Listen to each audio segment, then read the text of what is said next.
Meet J.D. Salinger, the infamous author behind the cultural phenomenon The Catcher in the Rye.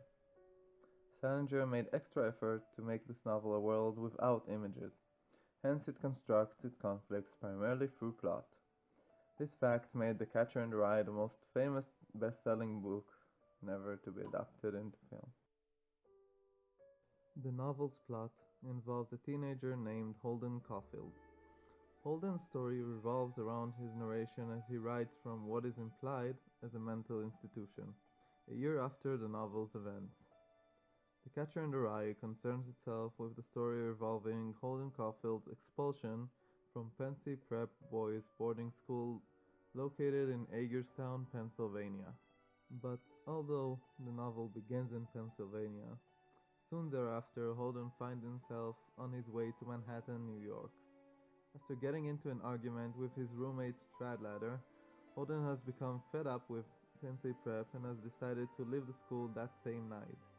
The rest of the novel takes place in New York as Holden recalls his experiences between the Saturday night he left Pensy through to Wednesday, the day he was supposed to have been returning home for Christmas.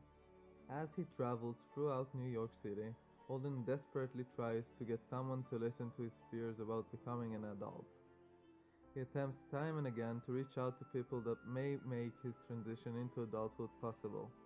Teachers, old friends, taxi drivers, prostitutes, nuns, and even his little sister Phoebe. But he always finds himself facing the same fate. No one ever listens to him. Holden expresses many emotional polarities and obsessions throughout the novel, such as obsessing over the perseverance of innocence, his inevitable adulthood, and his recollection of the premature death of his younger brother Ali. Holden Caulfield made an enduring impact on the 20th century America. Many youth have related to J.D. Salinger's character, in part because of the suggestion that Holden is in fact a reflection of Salinger himself. The Catcher in the Rye raised meaningful questions which form in many young adolescents' minds in today's society. Questions like, what do I value in life? And how can I manage being different than everyone I have ever known?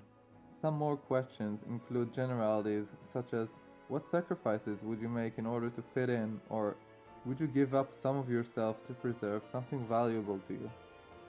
Finally, the one question which haunts Holden, Salinger, and the reader throughout the whole novel comes down to, why does growing up have to come at the cost of innocence?